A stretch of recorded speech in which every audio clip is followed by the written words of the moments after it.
Vamos abrir o texto bíblico no livro de Atos dos Apóstolos, capítulo 11, e a leitura será do verso 19 até ao verso 25 do capítulo 12. Atos 11, 19 até ao 25 do capítulo 12. E diz assim o texto bíblico. Então os que foram dispersos por causa da tribulação que sobreveio a Estevão se espalharam até à Fenícia, Chipre e Antioquia, não anunciando a ninguém a palavra, senão somente aos judeus. Alguns deles, porém, que eram de Chipre e de Cirene e que foram até Antioquia, falavam também aos gregos, anunciando-lhes o evangelho do Senhor Jesus. A mão do Senhor estava com eles e muitos, crendo, se converteram ao Senhor. A notícia a respeito deles chegou aos ouvidos da igreja que estava em Jerusalém e enviaram Barnabé até a Antioquia. Tendo eles chegado e vendo a graça de Deus, alegrou-se e exortava a todos a que com firmeza de coração permanecessem no Senhor, porque era homem bom, cheio do Espírito Santo e de fé. E muita gente se uniu ao Senhor. E partiu Barnabé para Tarso, à procura de Saulo, tendo-o encontrado, levou-o para Antioquia. E por todo um ano se reuniram naquela igreja e ensinaram numerosa multidão. Em Antioquia foram os discípulos, pela primeira vez, chamados cristãos. Naqueles dias desceram alguns profetas de Jerusalém para Antioquia, e apresentando-se um deles chamado Ágabo, dava a entender pelo Espírito que estava para vir grande fome por todo o mundo, a qual sobreveio nos dias de Cláudio. Os discípulos, cada um conforme as suas posses, resolveram enviar socorro aos irmãos que moravam na Judeia, o que eles, com efeito, fizeram, enviando aos presbíteros por intermédio de Barnabé e de Saulo. Por aquele tempo mandou o rei Herodes prender alguns da igreja para os maltratar, fazendo passar a fio de espada a Tiago, irmão de João. Vendo ser isto agradável aos judeus, prosseguiu, prendendo também a Pedro. E eram os dias dos pães asmos. Tendo-o feito prender, lançou-o no cárcere, entregando-o a 4 escoltas de 4 soldados cada uma, para o guardarem, tencionando apresentá-lo ao povo depois da Páscoa. Pedro, pois, estava guardado no cárcere, mas havia oração incessante a Deus por parte da igreja a favor dele. Quando Herodes estava para apresentá-lo naquela mesma noite, Pedro dormia entre 2 soldados, acorrentado com 2 cadeias, e sentinelas à porta guardavam o cárcere. Eis, porém, que sobreveio um anjo do Senhor, e uma luz iluminou a prisão. Tocando ele o lado de Pedro, o despertou, dizendo: Levanta-te depressa. Então as cadeias caíram-lhe das mãos. Disse-lhe o anjo: Cinge-te e calça as sandálias. E ele assim fez. Disse-lhe mais: Põe a capa e segue-me. Então, saindo, o seguia, não sabendo que era real o que se fazia por meio de um anjo. Parecia-lhe antes uma visão.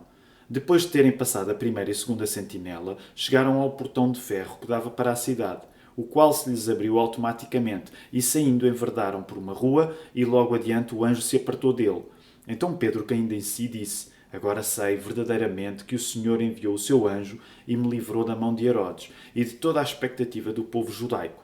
Considerando ele a sua situação, resolveu ir à casa de Maria, mãe de João, cognominado Marcos, onde muitas pessoas estavam congregadas e oravam.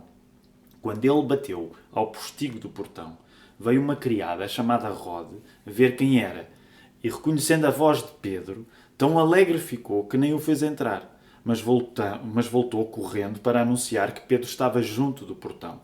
Eles disseram-lhe: Estás louca? Ela, porém, persistia em afirmar que assim era. Então disseram: É o seu anjo. Entretanto, Pedro continuava batendo. Então eles abriram, viram-no e ficaram atônitos.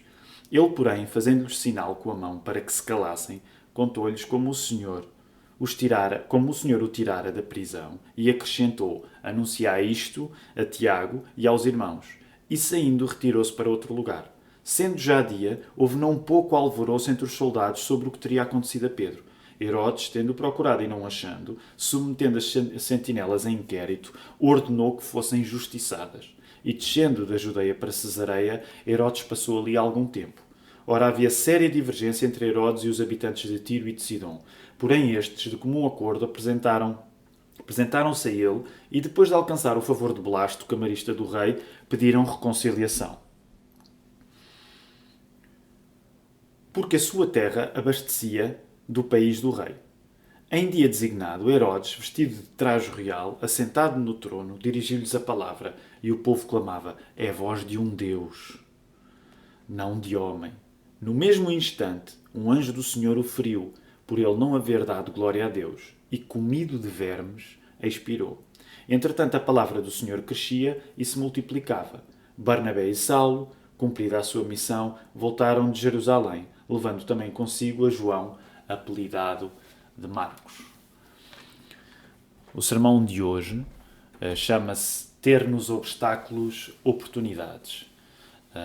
E eu quero insistir nesta ideia de termos nos obstáculos oportunidades, abrindo o texto bíblico, como fizemos em Atos 11 e 12, para aprendermos com uma igreja que está a sofrer no prato e que está a sofrer na perseguição.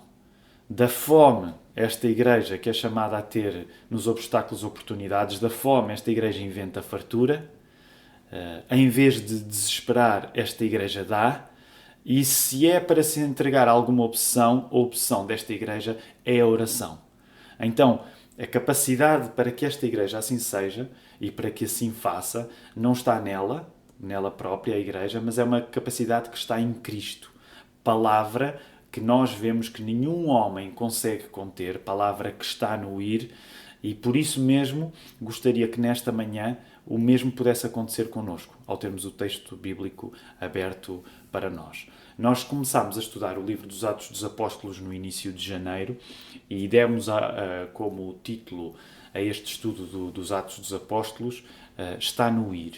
E uma das coisas que nós nos podemos aperceber agora é que estamos numa segunda fase do livro dos Atos dos Apóstolos, depois da primeira fase, à qual chamámos Lua de Mel em Jerusalém, porque aparentemente tudo corria bem, nós passamos para uma segunda fase, que é a fase à qual podemos chamar Casa no Estrangeiro, em que da conversão de um gentio, Cornélio, ouvimos essa mensagem na semana passada, da conversão desse gentio nós passamos agora para a conversão de muitos gentios. O Evangelho está no ir e Jerusalém, que era o berço do Evangelho, a palavra passa de Jerusalém agora para muitos crentes anónimos. Portanto, vemos que a palavra está no ir de uma maneira em que já não está apenas, vamos dizer assim, no contexto dos apóstolos, mas está no contexto de muitos crentes anónimos que vão espalhar a palavra além de Jerusalém. E por isso no texto que nós acabamos de ler, nós encontramos a palavra a espalhar-se à Fenícia que seria atual Líbano, a espalhar-se à ilha de Chipre e a espalhar-se à cidade de Antioquia, que seria na atual Síria. Vemos um destaque que é dado a Barnabé, é depois dado também a Paulo. Vemos uma cena rápida de libertação de Pedro e vemos uma cena ainda mais rápida do castigo que Deus dá a Herodes. Portanto, a palavra está a ir além de Jerusalém, está em Antioquia, mas o episódio vai passar também por Jerusalém outra vez e depois Cesareia, onde Herodes está. Uma das coisas que o livro dos Atos dos Apóstolos nos quer transmitir é que Cristo, estando à direita do Pai, porque foi isso que aconteceu com a ascensão logo quando ele subiu até à direita do Pai. Quando Cristo está à direita do Pai, a história de Cristo continua a ser escrita, neste caso através do Espírito Santo. A história é essa, que começa nos apóstolos, humanamente falando começa nos apóstolos, mas que já está a ir além deles. Por isso mesmo, uma das conclusões que nós devemos tirar é que tudo está no ir. A palavra de Jerusalém está a ir além das fronteiras de Jerusalém, está a ir além até das fronteiras de Israel. A palavra dos apóstolos está a passar dos apóstolos para os anónimos. Os que falam a palavra, neste caso Pedro, estão a ir da prisão para a via pública. E por último, a palavra de louvor que Herodes quis guardar para si, passa dele, que é um grande narcisista, para o nome certo, que é o nome de Deus. Então, a palavra está no ir. Isso é uma coisa que as várias circunstâncias diferentes deste texto nos estão a dizer. As várias circunstâncias estão-nos a dizer. A palavra está no ir e não há homem que consiga pará-la.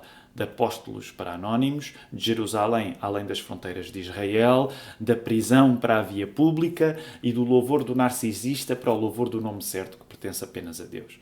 Nós vemos no verso 20 do capítulo 11 que a palavra está a chegar aos gregos e Antioquia é a cidade perfeita para a internacionalização assumida do Evangelho. Esta cidade, Antioquia, tinha sido fundada em 300 anos antes de Cristo por um general de Alexandre o Grande, que se chamava Seleucus Nicator, mas que tinha batizado esta cidade à sombra do nome do seu pai, que se chamava Antíoco. Esta cidade tinha um porto e tinha uma reputação de grande arquitetura e cosmopolitismo, e havia gente de todo o mundo mediterrâneo lá, gregos, judeus, orientais e romanos. É aqui, nesta cidade, Antioquia, que Barnabé vai ter a oportunidade de, muito surpreendido e satisfeito, encorajar a igreja crescente.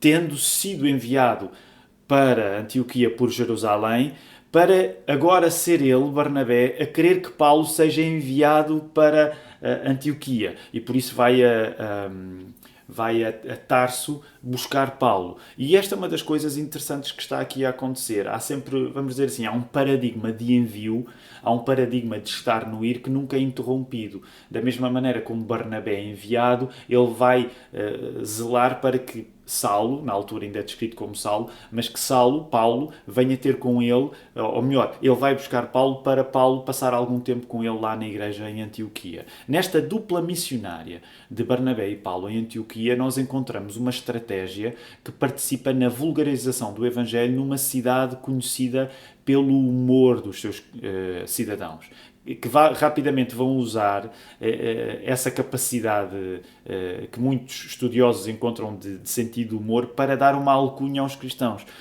É muito interessante, é a primeira vez que os cristãos são chamados de cristãos, é precisamente aí em Antioquia. O que a comunidade cristã não depende da ausência de dificuldades. É uma das coisas que nós estamos a descobrir neste texto. Se por um lado os cristãos estão a conquistar a alcunha de cristãos pelos seus concidadãos, que assim os chamam, por outro lado, isso acontece porque eles não param de falar acerca de Cristo. Ao mesmo tempo que eles não param de falar acerca de Cristo, os cristãos estão também a reagir às necessidades dos outros, que neste caso passavam pela fome dos que estavam em Jerusalém e atravessavam. Portanto, Ágabo aparece entre os versos 27 e 30 como profeta a dizer que vem aí uma grande fome e a igreja reage em relação à profecia que é trazida. Ora, duas coisas importantes acerca da igreja. A igreja não se cala e por isso os crentes lá são chamados de cristianoi, de cristãos, porque não se calam a falar de Cristo, e por outro lado a igreja não deixa de cuidar. A igreja não se cala e a igreja não deixa de cuidar, porque vai usar toda a sua atenção para poder ajudar os cristãos que estavam a passar por dificuldades em Jerusalém. Em vez de ser Jerusalém generosa, como até agora tinha sempre sido, agora é a altura de Jerusalém receber a generosidade dos outros, neste caso dos cristãos de Antioquia.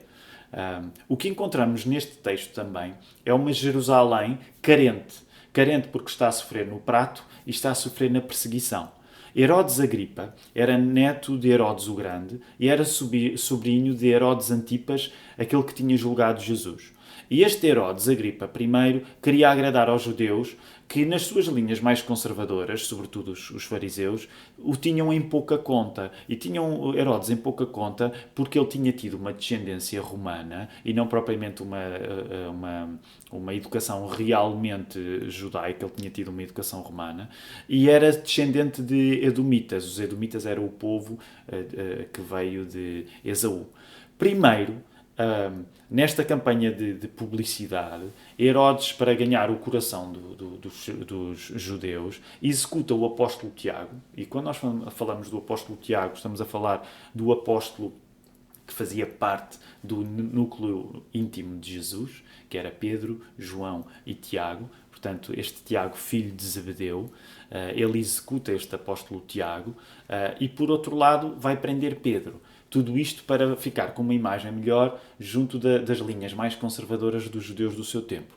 Mas se Herodes está a usar o seu poder para querer limitar a igreja está a usar o seu poder para continuar a ser livre. E neste caso, isto acontece através da oração. Então vemos que Herodes está a querer limitar a igreja, mas a igreja é livre através de se dedicar à oração. E por isso é muito interessante. A Igreja está a usar este poder da oração para orar por Pedro na prisão. E geralmente todos os pregadores, quando pregam acerca deste texto, fazem questão de notar o facto de o verbo no grego usado para classificar o tipo de oração da Igreja ser o mesmo verbo que o autor Lucas, portanto o autor de Atos dos Apóstolos e o autor do Evangelho de Lucas, ele usa o mesmo verbo para descrever o tipo de oração que a Igreja está a fazer por Pedro, que agora está preso, que foi o verbo que Lucas usou para descrever o tipo de angústia que Jesus sofria no Getsemane. E isto é relevante porque está a querer dizer-nos que o modo como a Igreja se aplica a orar por Pedro, que está preso, é o modo como intensamente Jesus viveu a sua agonia no jardim do Getsemane, a pouco tempo antes de morrer na cruz. Há aqui coisas para nós aprendermos. Pedro, vamos ao cenário rapidamente da prisão de Pedro. Pedro está muito preso, com 2 cadeias, diz o verso 6, mas está pouco preocupado, até porque dormia. Então, Pedro está muito preso, mas está pouco preocupado. E há um anjo que se vai tornar participante da história. Em menos de nada, Pedro está vestido e está na via pública, dizem os versos 8 a 10 do capítulo 12. Pedro dirige-se à casa de Maria, que era mãe do evangelista João Marcos, onde a igreja se reunia em oração, diz-nos o verso 12. O que Rode, empregada de Maria, não esperava é que a resposta à oração fosse tão rápida. A sua alegria ao ver Pedro a bater-lhe à porta é tal que não lhe abre a porta. A igreja toma como doida, mas Pedro insiste e finalmente o grupo, fora de si, vê-o em carne e osso, porque não se tratava mesmo de um fantasma. O texto não esconde a graça de um episódio que chega até a ser cómico. Com tanta excitação, Pedro tem de mandar o pessoal calar-se para que possa contar o que aconteceu. A informação tinha agora de chegar a Tiago, portanto, o outro Tiago, irmão de Judas, irmão de Jesus, irmão do Senhor Jesus, que era um dos líderes da igreja de Jerusalém. A oração dos cristãos liberta o que a oposição à igreja quer limitar. Este é um dos princípios que o texto está aqui a sugerir-nos. A oração liberta aquilo que os inimigos da igreja querem limitar. E o texto não termina sem que se regresse ao assunto do poder de Herodes. Portanto, ainda estamos no capítulo Herodes. Herodes tinha agora ido a Cesareia, ele ficou naturalmente muito aborrecido com o facto de Pedro já não estar preso, castigou as pessoas responsáveis por isso, que na prática não eram bem responsáveis, porque foi o anjo que mudou todas as circunstâncias, e segue para Cesareia porque tinha questões políticas, como o texto nos indica, para tratar ali com a região de Tiro e de Sidom. Herodes está tão cheio de si mesmo que emprega todo o fausto que pode ao falar para esta gente lá. E isto de uma maneira tal que o auditório presente, as pessoas que o estão a ouvir, sentem que a glória que está a ser procurada está à altura do divino. Como Herodes se julga divino, o divino julga Herodes. Este é um choque que está aqui a acontecer neste texto. Como Herodes se julga divino, o divino vai julgar Herodes. E naquele momento ele morre castigado por Deus. Diz o verso 23 que ele sucumbe comido por vermes. O historiador Josefo, falando sobre este episódio, atribuía a morte de Herodes a problemas de estômago, o que não deixa de ser uma convergência assinalável entre aquilo que o Atos dos Apóstolos descreve e aquilo que os historiadores escreveram. Herodes, como símbolo de oposição à palavra de Deus, usou a sua própria palavra para se glorificar, mas nem isso para o crescimento da comunidade que depende da palavra real. Então deixa-me voltar a repetir esta ideia. Herodes é um símbolo da oposição à igreja e usou a palavra, a sua própria palavra, para se glorificar, mas nem isso para o crescimento da comunidade que depende da real palavra, que é a palavra de Deus. Terminemos, por isso, com uma ênfase especial. A igreja, estando no ir, olha para os obstáculos como uma oportunidade. Esta é a ênfase final que vos quero deixar. A igreja, que está no ir, olha para os obstáculos como uma oportunidade. Da fome, a igreja inventa fartura. Em vez de desesperar, a igreja dá. Se é para se entregar a alguma obsessão, a opção da igreja é orar. Então, são, vamos dizer, 3 manifestações do facto da igreja encarar os obstáculos como uma oportunidade. Da fome está a inventar fartura, em vez de desesperar, a igreja dá, e se é para se dedicar a alguma obsessão, essa obsessão vai ser a oração. É óbvio que hoje, março de 2020, as nossas circunstâncias não são exatamente aquelas de há 2000 anos da Igreja. Mas eu creio que não é difícil nós identificarmos-nos com algum do aperto.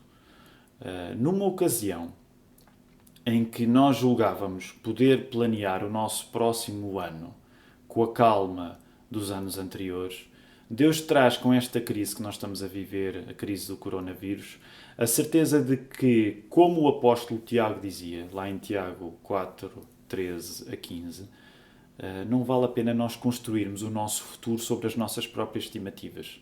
Não vale a pena nós dizermos, vamos fazer isto e aquilo. O que Tiago nos diz lá é, se Deus quiser, tu vais fazer isso. Mas não construas, a ideia é esta, não construas o teu futuro sobre aquilo que te parece provável e que tu vais fazer.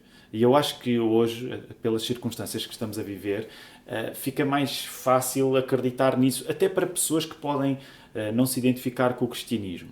Tudo aquilo que nós costumamos dizer, ajudados com a previsibilidade da rotina, é agora testado com circunstâncias improváveis. E eu acho que este é um valor que nós tanto podemos encontrar hoje, como podemos encontrar nestas circunstâncias que a Igreja estava a viver.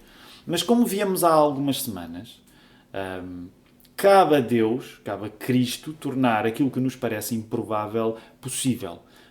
Por isso, nós cristãos não ficamos apenas a constatar o que nos parece mais provável ou o que nos parece mais improvável. Não ficamos apenas com certezas muito prévias acerca do que é possível e do que é impossível. A partir do momento em que Cristo nos encontra, a partir do momento em que Deus peregrina até nós, o possível e o impossível passam a estar nas mãos de Deus e já não nas nossas. Foi isso que há algumas semanas vimos com o texto bíblico aberto para nós. Logo, nós somos chamados à mesma atitude da Igreja de há 2000 anos. Sofrendo no prato e sofrendo na perseguição. Portanto, acredito que o texto bíblico, ao abrir-se para nós, nos está a ajudar a querer a nós sabermos ler a realidade que estamos a viver, e eu acho que a realidade que nós estamos a viver vai ser melhor lida, o texto daquilo que nós estamos a viver vai ser melhor lido com a Bíblia aberta e o Espírito Santo a dirigir-nos e a mostrar-nos que o sofrimento que a Igreja em Jerusalém tinha no prato, o sofrimento que a Igreja em Jerusalém tinha na perseguição, tem coisas para nos ensinar a nós hoje em Portugal de março de 2020, no meio desta crise do vírus. Novamente, da fome somos chamados a inventar fartura. Não por magia, mas pelo um dom de partilhar, pela questão da generosidade. É este o exemplo de Barnabé. Barnabé é fantástico. Temos insistido a dizer algum bebé vai ter de se chamar Barnabé depois do estudo do livro dos Atos dos Apóstolos, algum bebé da nossa comunidade. Barnabé é uma pessoa incrível. Ele está a surgir como esta figura mediadora. Portanto, ele é um homem de generosidade. A generosidade de Barnabé está em trânsito, está no ir. Agora é uma marca também de Antioquia. Paulo está com ele em Antioquia. Portanto, como é que nós da fome inventamos fartura? Nós, de facto, não podemos inventar fartura, mas nós temos na generosidade um dom de a fome não ter a última palavra sobre a ausência de comida. E nós podemos fazer daquilo que temos algo mais para aqueles que não têm aquilo que nós temos. Por outro lado, somos chamados a trocar o nosso desespero por esta atitude de dar. O mais fácil é sempre nós desesperarmos. Diante de circunstâncias que não previmos ou diante de circunstâncias que nos assustam, o mais fácil é ter medo e desesperar. O Evangelho chama-nos a dar, porque foi isso que Cristo fez. Não é? Nós somos chamados a dar porque Cristo cedeu também.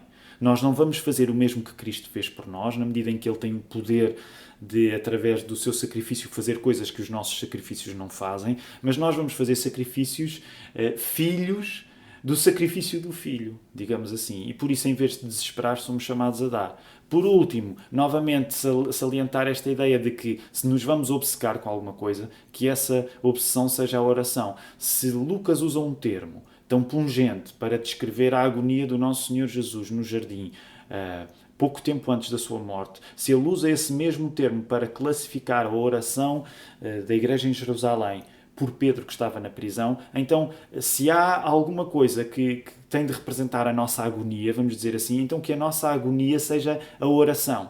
Isto não significa que vamos agonizar orando, mas significa que se há coisa que vai ter de pedir o máximo dos nossos sentimentos, essa coisa deve ser a oração. E nós temos agora um tempo formidável, talvez não o mais fácil para o fazer, mas que é, já que estamos em casa, usemos esse tempo para orar, e orar com uma intensidade grande. É assim que, na prática, nós podemos adorar a Deus, em vez dos Herodes que se levantam para querer a glória de Deus para eles próprios. E, portanto, nesta altura, a insistência é esta. Somos chamados à mesma atitude da Igreja de há 2000 anos, sofrendo no prato e na perseguição. Da fome, inventemos fartura, através da generosidade, troquemos o desespero pelo dar, façamos de orar a nossa obsessão. É assim que nós vamos adorar Deus, em vez de todos os Herodes que prometem uma glória que na realidade não têm. Por isso termino esta mensagem desta maneira única e diferente. Nunca tinha gravado um sermão a partir de minha casa, mas para dizer, Igreja da Lapa e todos aqueles que nos ouvem, está no ir, é isso que nós acreditamos que devemos continuar a fazer. As circunstâncias podem ter mudado, mas como a palavra nos diz lá em Isaías 40, as circunstâncias podem mudar, mas a palavra de Deus nunca muda. Isso significa que a palavra que estava no ir quando as circunstâncias eram mais fáceis é a palavra que vai continuar a estar no ir quando as circunstâncias ficam mais difíceis, porque Cristo é o mesmo ontem, hoje e sempre. Igreja da Lapa está no ir. Que Deus nos ajude.